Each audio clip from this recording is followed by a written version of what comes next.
Well, it's a special night. I'm here with a new friend, good friend, Scott, and just want to say hi before we hit the intro. This is not a show. It might not even be a connection. Here's Judah and guest. And it's Judah and guest, and my guest today is special. It's like a special night. Who knows? We might do this more. I am joined by Scott Pinau. Wait, how do you pronounce your last name? Is it Pinot? No. Pinot. It's French. I should know it. Unfortunately, I don't. I butchered it. How are you doing tonight, man? I'm doing all right. I made it. Finally made it on. For a while, I was starting to wonder: is it the beard? Like, I need to keep the beard. The beard going to be what gets me on? Because I was scrolling through your timeline and so many guests. It's like I only found one recently that didn't have any facial hair. So I was like, I just got to keep the beard. Just keep growing the beard, and then maybe I'll get on. But I finally made it. So. You know what's weird about that is like I've had like different forays into social media and doing social media stuff for work, and well, in trying different ways I was trying to get used to Twitter, and one of the things I started doing, I said, okay, I heard somebody say like you want to follow people that are like you, and you'll start getting follows back. And so I just started following every dude with a beard. And it worked. I got so many follow backs. Nice. So nice. I don't, but we're here to talk about art. And I want to get to know you more, Scott. I know you've been in our chat quite a bit when I talked to Joshua, but also you're connected to a really good friend through Gordon Hackman, and it seems like a kindred spirit. Maybe particularly when it comes to art and philosophy and just of love of all things beautiful. Yeah, I would agree with that. Yeah, it's interesting you bring up philosophy. Like, I know just enough to be dangerous. Me too. I was a biblical studies major, partly because at that time I thought I wanted to go into seminary and be a teacher. But I minored in philosophy, and then at one point I ended up switching, not switching. I kind of finished out that minor, and then I started taking psychology courses for specific reason. Another story for another time. So I kind of had a double minor. Wow. But yeah, so I enjoy all things that relate to those topics. Well, that's interesting you say that, because I went in for theology. I went to Christian school. I went to Toccoa Falls College. That's where I met Joshua, and I went in for theology. And my dad's like, I don't know if you can do anything, make any money with that. And I was like, and at one point, and he also said, follow your favorite teachers to a major. To a degree, and I was walking with Marilee, and just wonderful, beautiful. Like at the time, walking with a girl in college, you do anything they tell you, and but she's an amazing friend now. She ended up marrying my roommate. But anyways, long story short, I told her I'm going to probably graduate in 6 years. I'm not going to try to do this 4-year thing. She's like, what are you talking about? And she looked at my schedule. She's like, let me see your schedule. And she's like, if you graduate with a psychology degree, you can graduate in 4 years. I was like, oh, really? I think I'll do that. Nice. But I was going for philosophy, and I ended up liking psychology more because it was like philosophy that I could do something with, I could get a job with, you know? Yeah, So it's interesting how the two relate because I had yeah. professors that I would talk to and see how they would cross pollinate ideas, and it was always very fun to hear what they would have to say. But Yeah. yeah, that's cool. But but you ended up, well, I want to know, how did you end up such an awesome artist? I've seen a lot of your art lately on Facebook, and I know that you have a deep love of art, and I have a love of art, but it's not as deep as yours, and I want to hear more about your journey as an artist, how you got into it, how you started painting. Yeah, I would also, even at the outset, just I would, Yeah. as I'm forming my philosophy on art more so, I would resist at this moment in time being referred to as an artist, which we'll get into that later. So, Okay. but that's fine. I'll But put a pin in that. But yeah. Okay. yes, I've heard you say because that a couple times. So yeah. because there it is a value system that I disagree with on art with a capital A on the big stage. I Mm, would disagree with its value system in a lot of okay. ways. And but anyway, but painting or in drawing, for sure. When I was young, I read comic books like crazy, and I would draw Mm, them like crazy, and so mm, that's where I really started in terms of drawing. yeah. And as you know, comic book anatomy is very shorthand. It's not totally accurate and real. It's very much inaccurate in a lot of ways, but Mhm. it's I enjoyed reading those comics, Batman, Spider-Man, all those kind of things, and I would draw the um, a lot of the panels or the covers, and I would try to draw them in the style of the particular artist. If it was Frank Miller, I'd try to draw it like Frank Miller. If it was Todd McFarlane, I would want to Ah, draw it like Todd McFarlane, and I started mimicking them, and that was okay. I enjoyed that. And one year, I stopped drawing with a pencil and because I kept making mistakes and I was making a lot of erasing, and so I spent an entire year just drawing with an ink pen. So I had, commitment moves that I had to make that would make me better, or I had to work those mistakes in. Okay. After that year, I improved so dramatically in my ability to basically translate what my eyes saw to reality. And then after that, I started getting into photorealism a little bit, Okay. looking at artists like Chuck Close and so forth. And I was intrigued by can I make something look like a photograph? And so that was another thing I tried for a while, and I could get pretty darn close. And so that Yeah. was, I wasn't being moved or affected by what I was creating. It was just kind of like, okay, it's a very technical skill. Uh, and then and then one at one point, a friend of mine and he lives in California now, and he teaches art. He started getting into oil painting. He went to art school in Rhode Island, at the Rhode Island School of Design, and he would, drawing and a lot and art a lot, and we would sit in the coffee shop when he was in Lynchburg, where I was, and we would draw people Okay. that were just sitting there, and we would compare our drawings and so forth.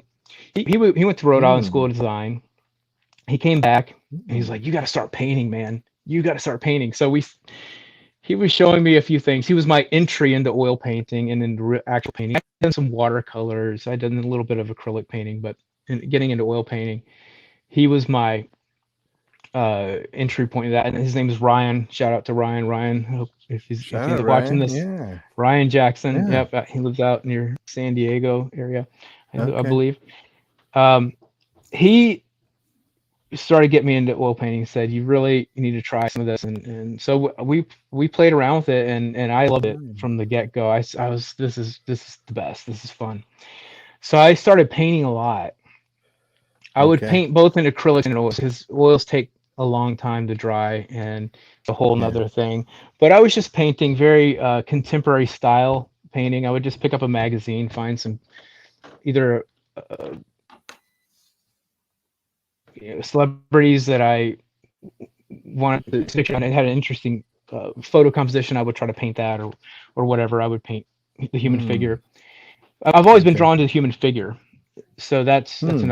another part of this. But I got to a point where my wife was encouraging me, you should probably try to pursue this more. So, and Ryan was saying, you need to come up here, go to RISD, and that'd be great. So we actually moved. We had Dante, our oldest. He was the only child we had as a toddler. We moved from Lynchburg up to the Connecticut, Rhode Island area, and I submitted my You moved all the way up to Rhode Island. yeah, Connecticut, right about an hour away from, Connecticut. Yeah, yeah. Okay, but yeah, but yeah. right Sorry. but right on the line, the state Yeah. line between Connecticut and Rhode Island. And I was accepted in RISD, but I couldn't get the funds together. I had all these school loans from Liberty, and I didn't want to Oh, take out more school yeah. loans. So I was like, okay, well, that didn't work. And then actually, my our next door neighbor, was an art teacher, and he was also into the old masters, which I hadn't really tapped into at this point. Not Okay. quite. I was interested in them. I was interested in some of the bigger name um, painters in history, Renaissance painters, Yeah. Rembrandt. I certainly like, but he was getting me into all these other painters, and he's an art teacher Hmm. in oils, in had studied the styles of the old masters, the painting techniques of the old masters. Helped me out, gave me some crash course education. So that was like another tier of my learning. Helped me find resources to get real oil paints, not just the stuff that you would get through Dick Blick or at Michaels, but What is he gave so? me What are real? What's the difference between like those like what you could get at Michael's and real paintings? well, Paint. and when I say real, I mean the stuff you can get at Michaels is real. It's oil paint. It's made with linseed oil, and it's made with the actual pigments. They have to put them on the back, the specific pigments that they use, Yeah. and they are real, but they can be poor or better in quality in terms of how they're made, how they're processed, what kind of extenders they put in them. And that's the thing, the ones that you get at the Hmm. store often have a lot of extenders put in them. What's an um, extender? it's a chemical composition to help both extend the life of the paint, primarily the life of the paint, but also it helps with its fluidity and its workability. Okay. For instance, Old Holland, which is thought of as being one of the better paint makers, are too Yeah. pigment heavy. They think that makes a better paint, but They it's what? not I'm sorry, necessary. you glitched out. What was that? They're They're too. very pigment heavy. Oh. So you use a little bit of paint, and it's just way overbearing. And I found that to be the Oh. case, and that's what you don't want that. You want actually a paint that is very fluid and workable. It Okay. has a true color to it, but yeah. So, but my next door neighbor, William, he gave me an education on oil paint and gave me a contact in Brooklyn that makes historical pigments. He lead white, which is what the old masters use. That's their base white is lead white. Lead Lead. tin, yeah, lead tin yellow, which is the yellow that you find in the gold colors, and it also has lead in it. Vermilion, which has mercury in it, is a very strong orangish red that you use to tint with white to get flesh tones and very floral colors. And those kinds of historic pigments, he makes a version of a lapis lazuli, the true blue that you find in Okay. old master paintings. So yeah, So it he's a sounds like master. very laden in these heavy elements, right? Yeah, exactly. And that's what William, my neighbor, he warned me. He said, Scott, you need to learn some of these things, because I was painting in more with oil paints that are more plastique in how they come across. They're more glaze well, like with the old masters. If you want that depth of color, you need to be able to glaze layers of paint, so that the color that you Mm, see on the flesh tones is not one color that's just squeezed out of a tube and mixed to get this one this color on my face, this shadow or this highlight. It's Mm, layers on top of layers until you get the right modeling and the right color. mm, And okay. so the paints that I was using, the more modern ones like the cadmiums and so forth. They don't, very difficult to use those to get there. So he did Okay. give me a proper education, a crash course, and these, put those Colors. aside. Yeah, get these pigments, get these paints, get these, Hmm. and then start playing with that. But he said, be careful because you will get lost in that world, and it's a very technical world. I have Well, an wait, say entire more about that. What do you mean you'll get lost in that world? um, he had mentioned in his own particular journey that he was just getting extremely lost in trying to get the exact color that he found in an old master painting. We were talking about Bruegel and one of Bruegel's paintings, and he was a huge Bruegel fan, Bruegel the Elder, and he was trying to get a particular color right, and he literally, I mean, in his own words, got kind of lost, and so You he like kind of spent put it like you down. spent what, years trying to get this one Yeah, color? and I know I'm like, well, okay, just move on. Um, Here, little did I know, I started getting lost, but in a different way. I started getting into, I was fine getting these paints and playing with them and starting to see the difference in how they were allowing me to paint better. And I was, we had a library by us, in where we lived in Connecticut. I had actually, when we moved up there, I had a full-time job at a guitar factory, but 6 months after we moved there, it had shut down. Although they moved to Mexico, so I Okay. actually had to be Mr. Mom for a while. I had two Mm, part-time jobs. I had a newspaper route in the middle of the day, and I was a film projectionist at a theater in the evening. And Karin, my wife, she had a full-time job at a mental health care facility. So that's how we okay. patchworked everything for a while. But this I see. library was incredible. They had so many books. I mean, the best books on all the painters, everyone I wanted to know. I would get a book on the National Gallery in London, and it would show me every painting in there. And Mm, then I would get a book on Titian or on Rembrandt or whatever, and I would just learn so much about. There was massive, huge volumes that were with really reproductions of the paintings in them. A ton at that point about, that was my schooling about the Renaissance. That was my schooling about the Dutch masters. That was my schooling about all these different painters. I was you just sat there learning for from these hours really good in the books. library. Yeah, I would take these. I would get like half a dozen books. I would take Dante with me. We would walk into town to the library. I get like half a dozen of these books, and I'd go home and I would just read them and read them until I had my paper route, and study Well, these pictures, these massive well, pictures. real quick, what was it that made you so fall in love with Mm, these artists? Because mm, you're not doing mm, any art. Yeah, hmm. or maybe you were, I don't know, A but little bit, yeah, you're just absorbing all this yeah. information. What clicked there? What was that?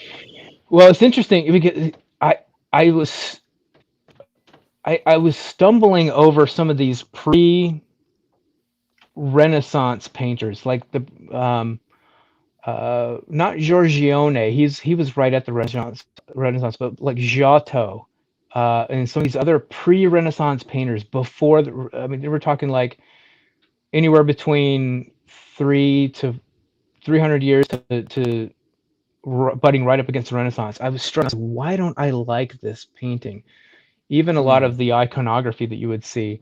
Why don't I mm, like it? Because I saw, my mind was detecting a difference there, and I couldn't figure out why I didn't like it. So I went and picked up.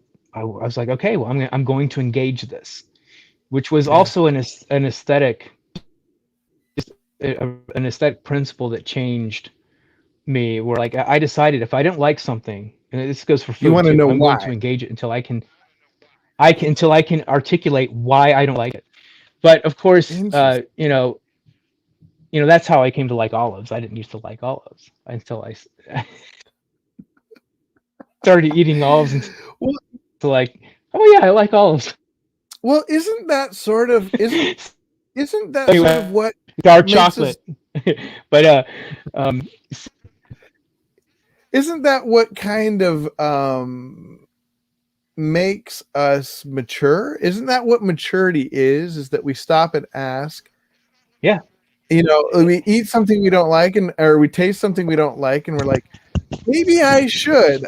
It's like I remember my brother telling me when I first I was like 22, and I was like, Paul, Mhm. he's my younger brother too, and I was like, Paul, I don't really like beer, and Paul said, nobody likes beer, man. You got to work at it. and and I think that's sort of the thing that I realized, like a maturation of taste, sort of in aesthetic, Mhm. Sure. in the aesthetic, it is figuring out like when you don't like something that there's maybe something deeper here, right? Because Right. Right. sugar is the ultimate child, the youth, the immature taste. Sugar, Mhm. boom, bada bing, bada boom. It's like yum, right away, right? Right.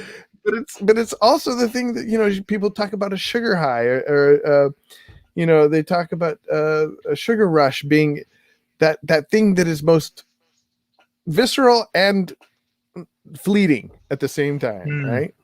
Yeah. Yeah. No, you're absolutely right, and I think that that's the challenge I tell my kids when they say they don't like them. I was like, well, can you tell me why?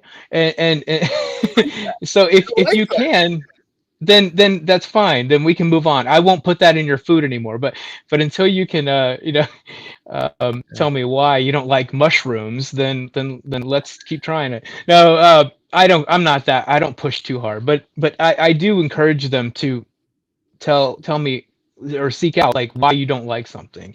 Well, I Mhm. fell in love with those painters the more I studied them and how they. The ones you So didn't like. yeah, I didn't like the pre-Renaissance, and Now, this is pre-Renaissance, to answer your. are those are those the ones that are? It's like mostly naked people that are kind of fat, and it's like kind of Sometimes crack paint. a lot It's of like yeah. bright pink flesh. Yeah, but that even happens during the Renaissance and beyond. So Okay. yeah, and that's another thing that I want to get into is the permanence of a painting, and that matters to me big time. Especially as someone who an art that's falling apart the moment I receive it to frame. So we'll get into that too. But Interesting. but but so what one of the things I learned while I started to put together a little bit of a consensus that I really attract to the themes that they're sorry not writing that they're painting. We'll get into literature another time, but that they're painting a lot of biblical themes. It's heavily biblical or Mm-hmm. mythological or historical, and then Mm. there's portraiture in there as well. Uh, but the idea is that story or some kind of a dramatic sense what was heavy in there, and I started Yeah. to learn when I was reading up on Titian, and he said he wanted to be able to paint the past, present, and future in a single picture. You get Ah, one static image, and there are places where art, where, people do that. Like, they can paint a stone that was removed, like in the Crucifixion of Peter by Caravaggio. The stone was removed, and there's a crevasse there, so that you see that there was something they did, and now he's being crucified, and then we know that he is going to die. So now we have like three time zones working in a single picture. That's incredible when you see someone that's doing that and doing it well and executing it in the world of painting. And so wait, story. so time out. That's what you liked. What Mhm. didn't you like? What did you figure out that you didn't like about it? Well, the things that I didn't like were that the figures tended to be more flat. In the Oh yeah, Renaissance, they worked out a couple of different things. Um, shadow, when right? Yeah, you got modeling and form really big. It popped Yeah, in the Renaissance, yeah. and and then you also had the themes were more well developed with the pre-Renaissance painters. A lot of them had more flat figures, and they're also stacking them kind of in a row to tell the Mm. drama might go in more one directional. In the Renaissance, you started to see the It's a little more drama go, twisted. It was yes, more twisted, different right? directions. Yeah. Someone's looking that way, you kind of off camera, A off the image, and someone else is turned back the other way, reaching inward to that. It's so little more much more ugly, three dimensional. right? hmm hmm and, Okay. and so you have a more visceral image, right? It's Mm. very it's very much more visceral and engrossing. It really sucks you in, grips you. It grips you. That's what we want. We want Yeah. that dramatic sense, and so drama, story. Those are the things that, and I found it in them. I found that in them in the pre-Renaissance painters. It was just it was more it wasn't as well developed. It wasn't as complex. And in the Renaissance, things got a lot more interesting in terms of what they were able to accomplish, how they had mastered oil painting, which was still brand new. I mean, before oil painting, there were a lot of tempera painting with with egg proteins, and then oil painting came along. They started learning how to glaze and really get colors really very well developed. More pigments were available to some degree, and the whole world opened up. Really, sculpture was great. So the sculpture, I think the sculpture, a lot of these painters sculpted, so they really understood the human figure. They weren't just stuck with one discipline. The Now, idea of a Renaissance man. How did Leonardo fit into this? Because wasn't he sort of in between both, or was he more pre-Renaissance? Yeah, he's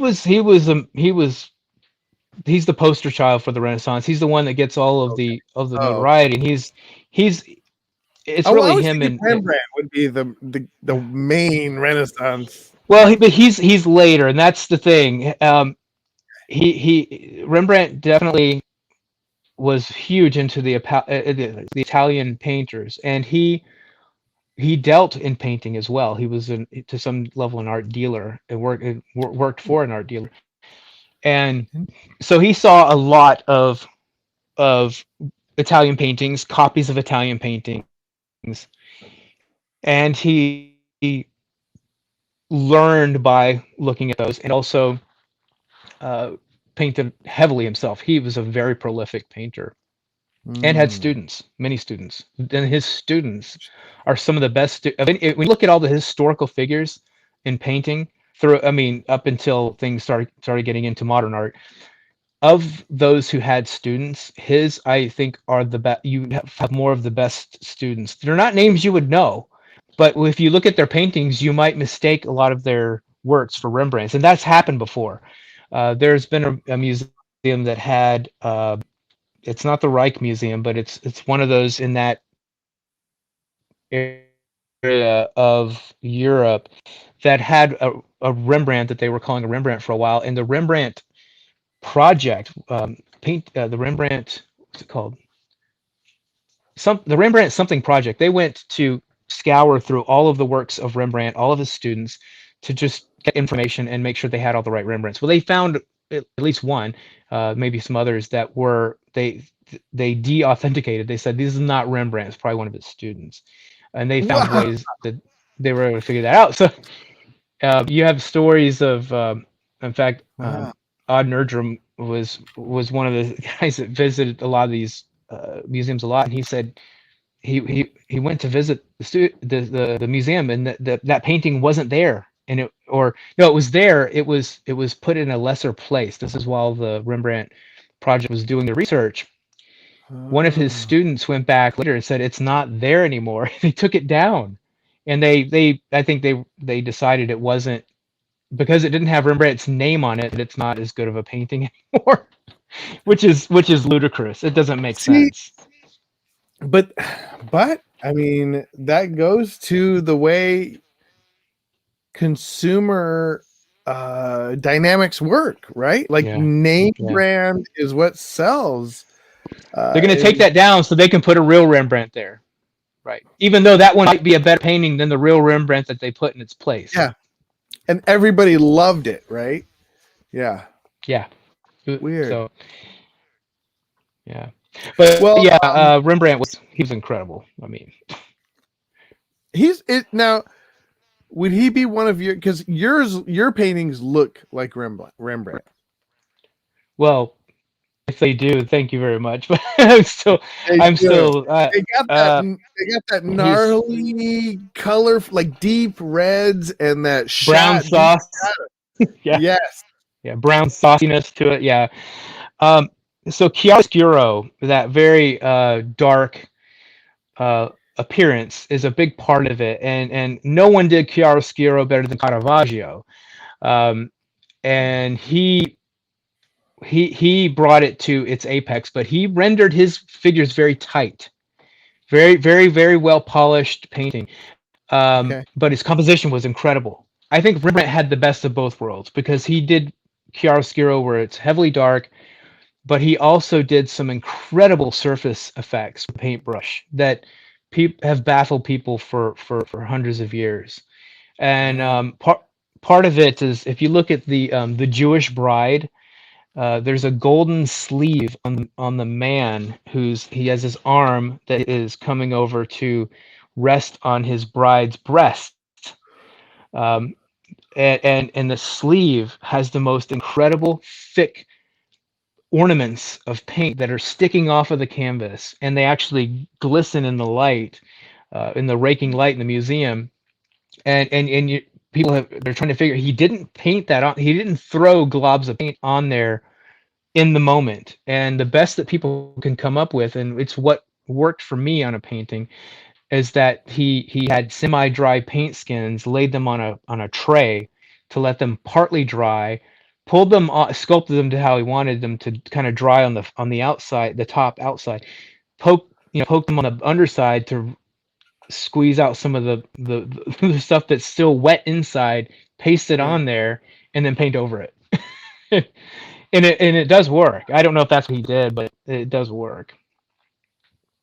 And to get Wow. I three-dimensional didn't know that. effects. Yeah. So, have you ever done anything like that? Yeah, I have on a couple of paintings. I've thrown some paint skins onto a tray of glass so that it's a little cool and it doesn't want to dry as heavily on the underside. And Yeah. then I've Okay. taken those off, kind of cut them into the the pattern I want. And at that point you're kind of sculpting with paint.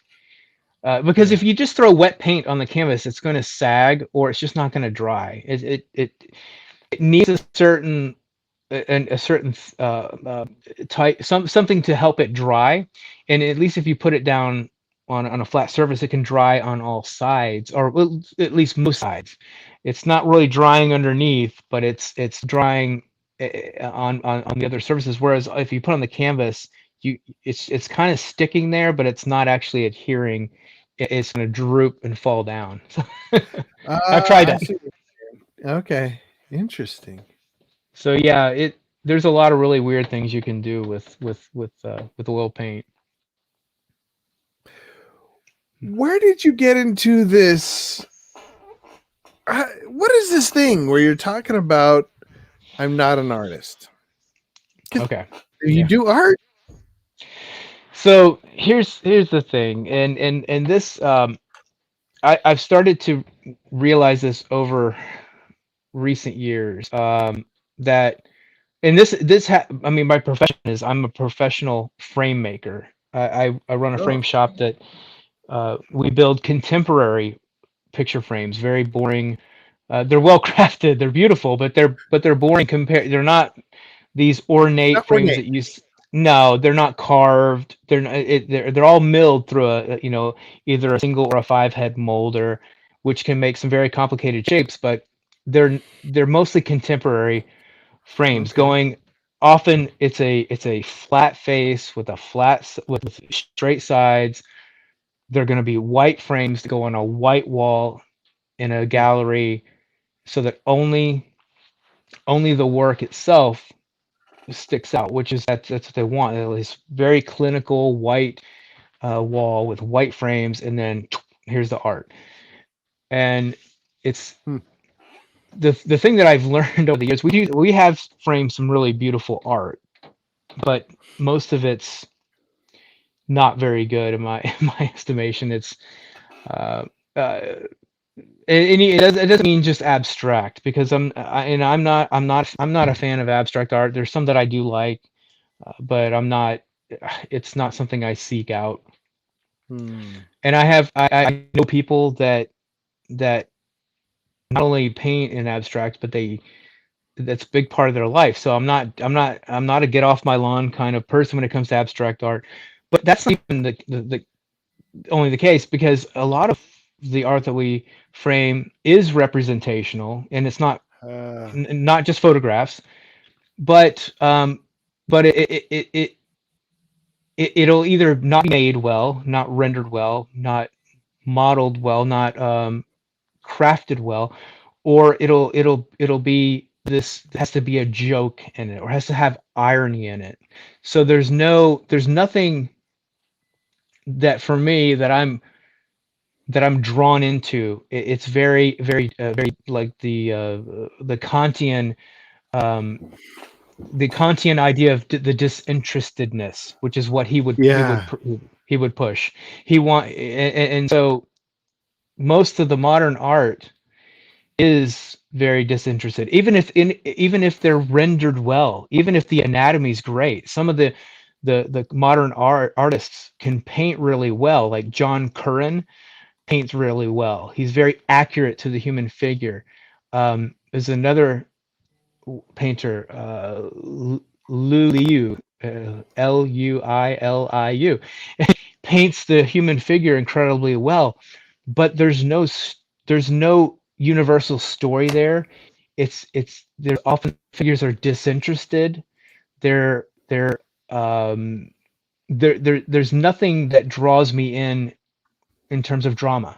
And I think the drama matters, whether it's Mm. historical drama, whether it's biblical, mythological, or whether it's the drama of a portrait, which you can do if you just flip through a book on Titian. He shows you how to paint portraits, or Goya paints incredible portraits, and they're embracive. They're not disinterested. They're Yeah. very storied, and the thing is that Aristotle's where a lot of the Renaissance came from. He was encouraging drama in his poetics.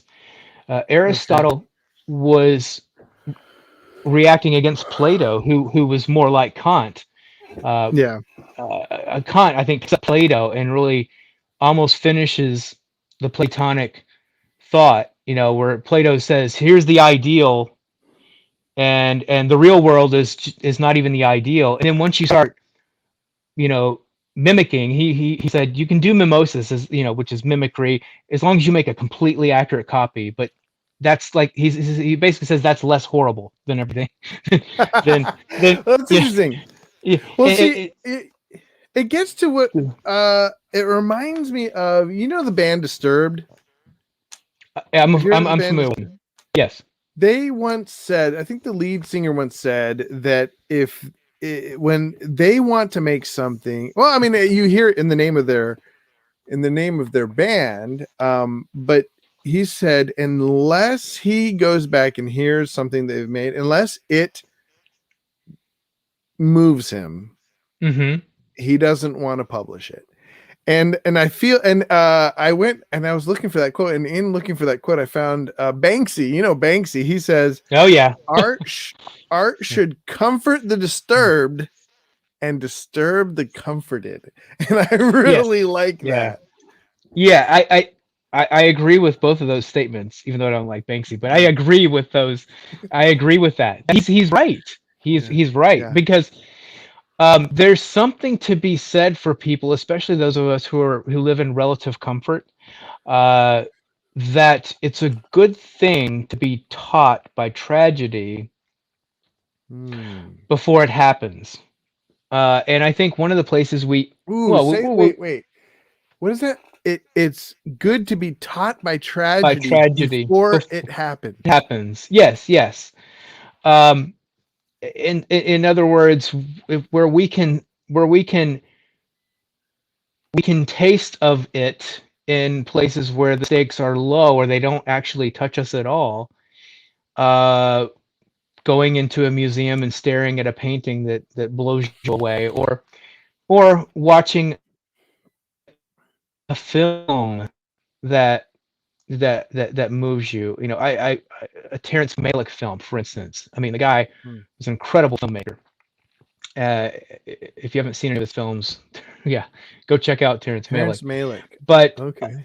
yeah, he's incredible. But or a piece of music that especially anything that is uh, that you know, obviously there's opera, which I haven't even touched opera yet. I mean, that's on my Neither list have of things I. to get to at some Yeah. point. But but I've been listening to a lot of classical music, Tchaikovsky and Schubert, and Hmm.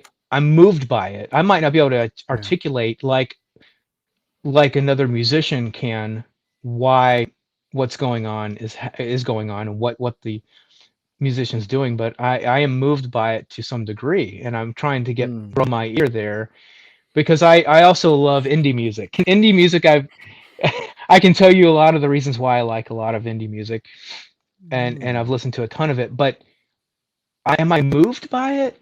Mm, Hmm. probably not. Am I? I can listen to a Hmm. piece of classical music and just have everything, the lights down low, be working on a painting, and I can pause and feel the weight of something, even though I can't quite articulate it the way someone who really understands the music, who a composer for instance, who's working on it, or someone who plays music really well, um, Yeah. can explain that to me why I'm feeling certain things. But it's still Interesting. dramatic. It is drama. It's Yeah. happening. Well, that's interesting Literature. because you brought. Yeah. Oh, yeah. There's literature. Well, now that Yeah. is more narrative and draws you into Mhm. a situation, and not that art, not that a visual a piece of You art can say art. can't. You can say art. It's okay. Yeah. There's Well, no prohibition here. But but yeah. why don't you call Mhm. yourself an artist? Because the value system of the arts, art with a big A, which actually runs the art show, as it were, art that is investment art that will supposedly last. Right. Uh, well, they deny so many things that key and pushed narrative art, the narrative paintings.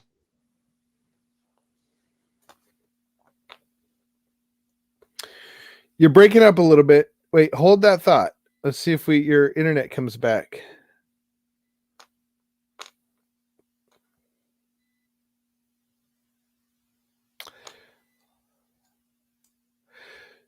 So while we wait for Scott to come back, I think there's a really important aspect of what he's saying here is, and maybe he can correct me if I'm wrong, but the reason that he doesn't call himself an artist is because those who define art now, it's kind of like historians are the ones, what is somebody, maybe it was in Braveheart, historians are those who hung heroes.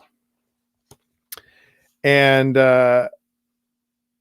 maybe it is a gripe, maybe it is a protest, which I can get behind, a protest against against the gatekeepers of art these days. And Hey, hey, there he is. Oh, I'm sideways. What sorry. happened? Oh no, what happened? Sorry, lost you there, and you went sideways. Everything Oh, went sideways. everything went sideways. Well, so I was So just I yeah. was trying to grasp what you're saying, and so my Okay. interpretation, what you're saying is that the gatekeepers now define the way they define art, do it in a way that would have never incorporated the greats before. They don't want drama.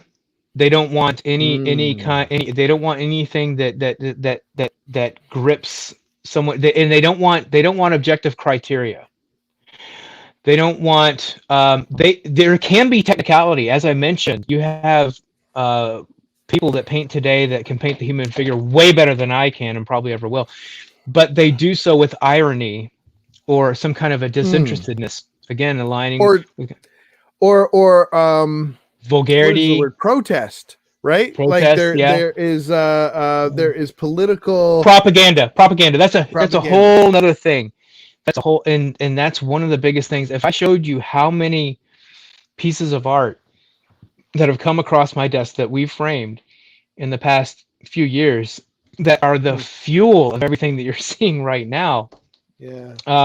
And since the artists are smart, they're cashing in on it too, because they're producing art that just even pushes that even further, or they're the gallery owners are revitalizing prints of stuff that happened during the during a previous era during protests and trying to show that now and trying to put all the current stuff read it back onto it.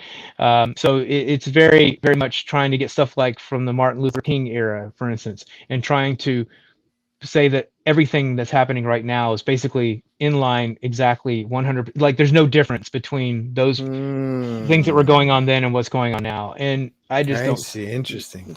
it's propaganda and just recycling those kinds of things. In the world of photography, they're doing that. Yes. But yeah, objective criteria. Uh, if you don't have objective criteria, then you're saying that that's not the basis upon which the work is going to be judged. And if that's the case, then I guess the viewer doesn't have to have any sense of that. And for that matter, then the artist doesn't have to have any sense of that. So what you have is the Kantian, the genius who had, the genius, as opposed to someone who's a technician who learns by the craft, by techne, and becoming better at the technical skill, the technical handcraft of painting or whatever, sculpting. Yeah. And since they don't have to do that, then they can just produce, and they're called a genius, and then someone outside of them has to explain what they're doing because they don't even know what they're doing. And so that's where we're at. But if you don't have, in the Renaissance, you had competition. You had objective criteria. You had more of a market economy where, I hate to go to that, but you had a sense of where instead of gatekeepers telling the masses what art was, you had the masses dictating what they liked, right? Lenin once said, I don't know what art is, but I know what I like. Right. It's like you had more of that, right? Okay, so go ahead. Yeah, what you want to finish that? I was just going to say, Karin says art, including books and fiction. Is that how you say it, Karin? Karin, yep. Her name? Okay. Yep. Defines our cultural moral imagination. It always has. Thank you, Karin, for tuning in and being part of this. So that's important. Art defining our imagination, our moral and cultural imagination, rather than our politics defining our art, right? Is that sort of what keeps you from saying I'm part of that art thing? Yeah, although the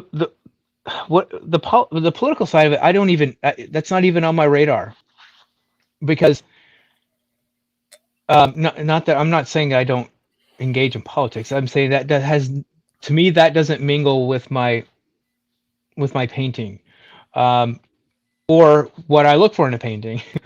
There might be a political side of it,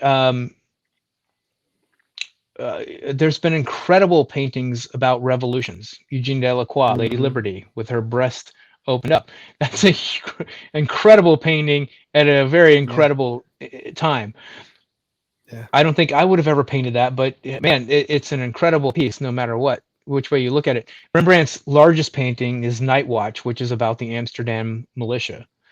And so that's in some sense political from a different perspective. Hmm. But I'm not drawn to want to paint historical paintings. I love historical paintings. There is Yeah, drama again. There's still drama in them because it's the drama. drama of a history, and it's being faithfully in some ways portrayed. Then and a painter has to be make very specific choices on how to when you're taking a static moment, it's so difficult to say how can I change this? So I'm going to be called to be inaccurate on one sense, but I'm trying to be more accurate in another. And Hmm. when I finish my Rembrandt piece, I'm getting very close. I would like my Rembrandt piece, my Prodigal Son piece. Yeah, I could show you comparisons and say where yeah. Rembrandt made decisions and I made decisions that are different. I'm But I'm here for it. I want to see that. Yes. so, but to answer your question, yeah, I'm not the political side of it. It does interact because I mean, right now in the art world, as I mentioned, a lot of the art that I get and that I'm framing is they're politically fueled. I know a lot of these artists. I know a lot of them personally because I have to interact with them, and Mm, they're so angry at the world, and it comes out in their art, and the mm, gallery owners love it because they're making money, and people are just buying this stuff up, and so much of it's already falling apart.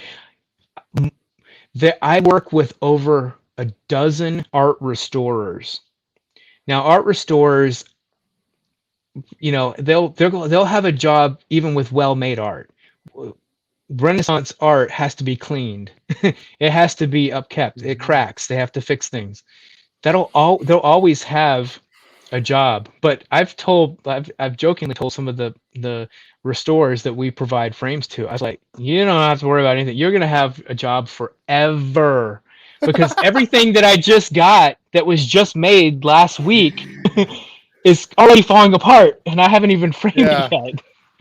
So, Interesting. so that I don't Yeah. care if I ever have one of my pieces in my lifetime valued by the public, but I will know Okay. this that long after I'm gone, and if it hasn't burned in a building or someone got upset and just burned it for whatever reason, that it'll probably go to if it goes to a Salvation Army or whatever else, that painting that someone's going to find it and say, man, this thing is still in good shape because I've studied my butt off to make Yeah. sure that painting will last, and that Ah, matters to me. that I think that matters. It To absolutely you, I matters. think that matters, Hmm. period. It That does. is fascinating. That's never mattered to me. And I'm so glad to be able to talk to you because that changes my view of art. Now, we only have about 7 minutes left. I want to see some of your art. I want to go wide here, and I want you to talk. And if you All can right. somehow get your screen wide, and then I want you to Yeah. critique my art. But first, I want to see your art. All right. Let's see how this is wide enough here. Um. All right. So you were asking about Quixote. I'm going to be doing Yes, this a is book club next year. So okay. this is a Quixote that I'm working on. This is just a preliminary sketch. There we go. Oh, there we go. Um, I'm again, it's still work in progress, but I really wanted to Yeah. get the eyes. The eyes are like Yes. the portal into basically. This is basically in a sense, it's like a portrait. I mean, I'm treating it like Mhm. a portrait because of the scale. It's a Now it's very study. brown. Yeah, it's very brown right now. This is an underpainting, so it's gonna have more layers on Okay. it. but I wanted to the things that mattered to me, and in all of the retellings of Quixote that I've seen, Yeah. you see often someone who's actually older than he actually is in the book. He's in his like early to mid 50s. So Okay. he's actually not this old, but he's always shown as older. And in like film versions and so forth. And Yeah. if you haven't seen it, watch Terry Gilliam's The Man Who Killed Don Quixote. Oh, it's I gotta see such that. a it's not about Don Quixote strictly speaking, but it is. Yeah. And it's Terry Okay. Gilliam, so if you like Monty Python and all that stuff, great stuff. But Yeah, anyway, yeah, yeah, yeah. I Terry want to get Gilliam, the yeah. I want to get the eyes right. I wanted there to be heavy eyebrows and this hooked nose, which is kind of Mm. like my nose. So and this Huh. mustache is ridiculous, more than Yeah. most Quixotes I see, and the beard that comes Yeah. down. So I'm gonna play with that a little bit. But and I don't even have the hat on. It's actually a what? It's actually a Conquistador hat, right? it's actually a well the one that so there's the military hat that they wear at that time that comes to us it scoops up, Yeah. but the one that he wears that they show often is the one with the half crescent opening, which is for shaving. It's a shaving bowl. Oh. Yeah, that's and so again that whole hodgepodge armor kind of idea. Quixote Okay. is one of my favorite books. It's so good. So I'm going to be doing a book group on that early next year. Okay. All So right. stay tuned for that. Shameless plug. Yeah. Yeah. Um, this is a another.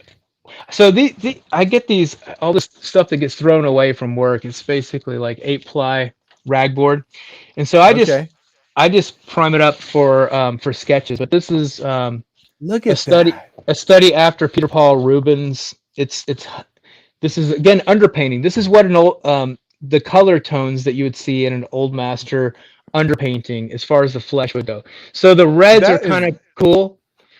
yes. The blue this is it's basically a black that's toned down. Yeah. So they would just kind of get the form in. So this is just getting the form in. Nothing's tight right Okay. now. And actually what I've been Okay. working on Rubens, if you study Rubens, everyone in a Rubens is thick as a steak. I mean, they're like Yeah. the women, the men, Okay. the bread, the steak, the dog, everything's thick. They thick. Yeah, yes, exactly. That was the original thick culture right there. So I kept not making him thick enough, so I had to bring this out. But I've been working on the muscle Oh, structure here. To me, that's where it's okay. working the best, Yeah. and also the Yeah. thigh and the calf. I think the So thigh in particular is yeah, your lighting. Your lighting on right, that is good. And the right, back too. yeah. Yeah. Thank you.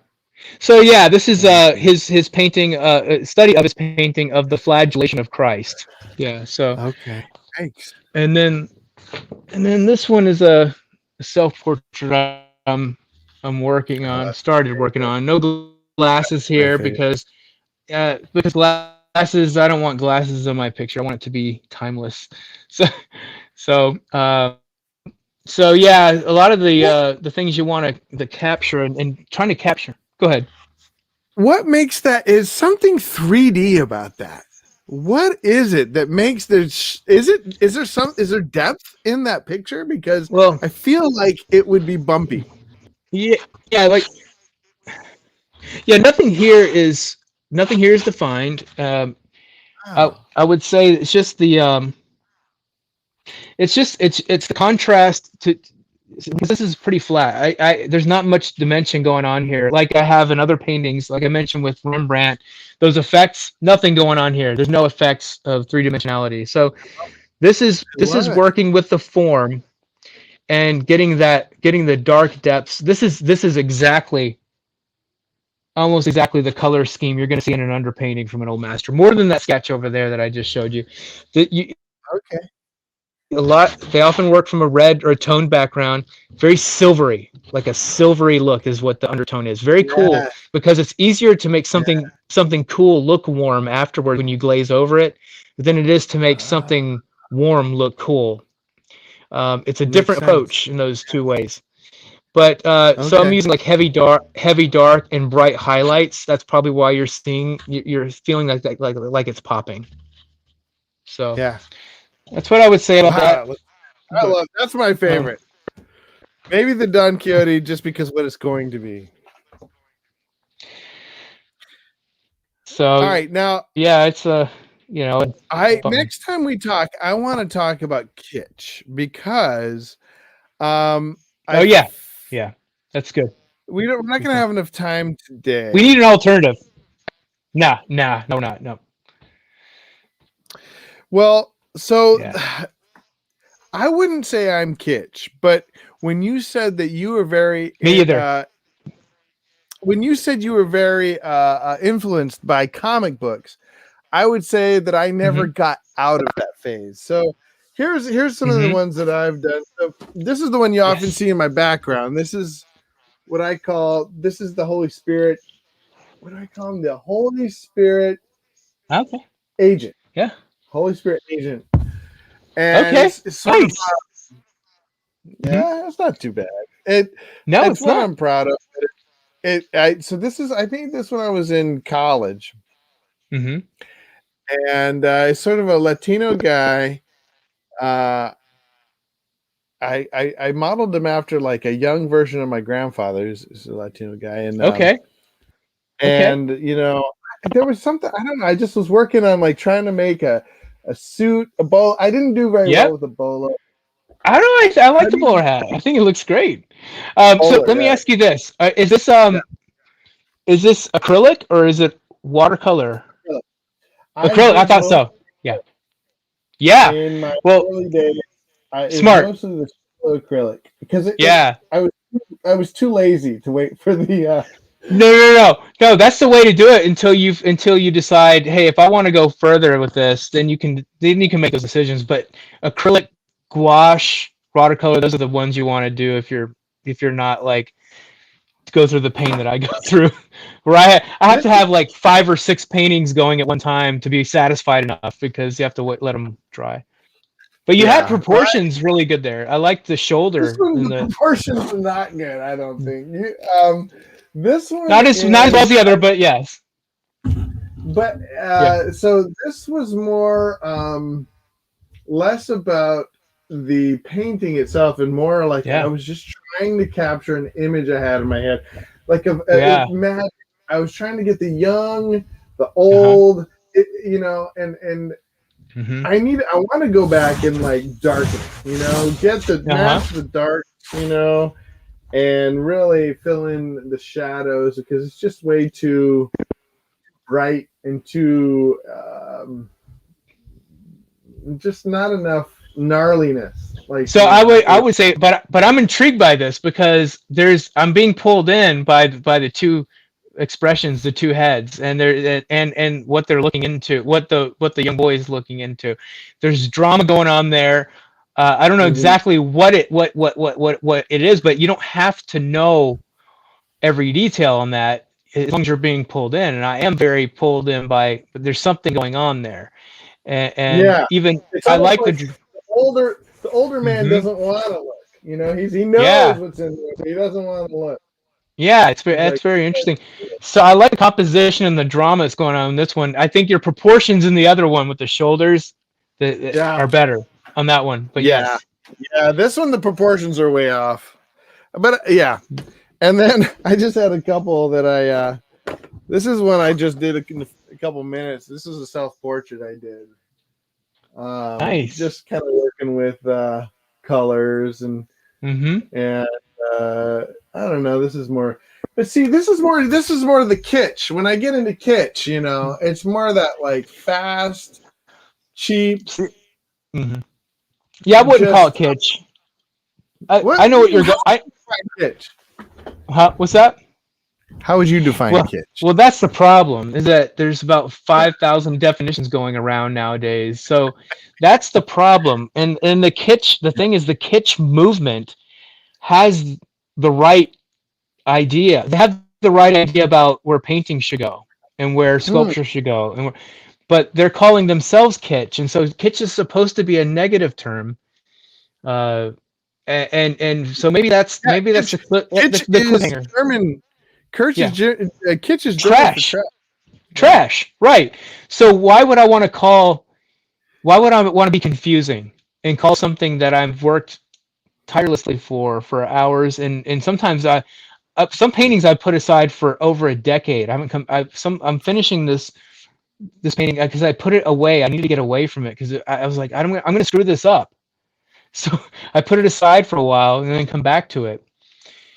And why would I call that trash? And meaning, and they wouldn't say that their work's trash. The kitsch movement, they wouldn't say that.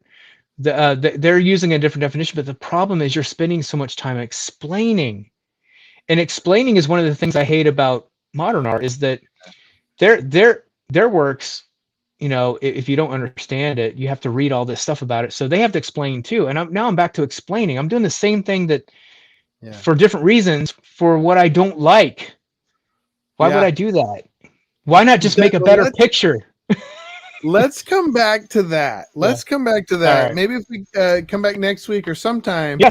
Yep. Let's talk about kitsch because All right. want to get into folk art and kitsch. Yes. And so the your first two pieces, the first two pieces you showed me that you did, they look very folk arty, and I love folk art. To me, it's not number one, but to me, folk art is to be prized way above modern art, meaning the stuff that's selling right now.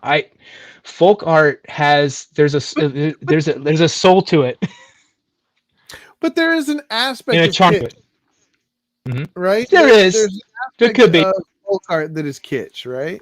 Yeah. I think the problem is, and when you look at what I call local art, meaning you go down the street and you have a local art community and you have like 10 to 30 different people that show their stuff, and most of it's not great, like it's not very good, but some of it's okay, and you might find a piece or two that's really good. I'm talking about, like, when I say good, my good is we're talking about these, like that's good. These guys, Rembrandt. And, yeah. Like, we have to have a scale here. So, like, you're not going to find any of that stuff locally.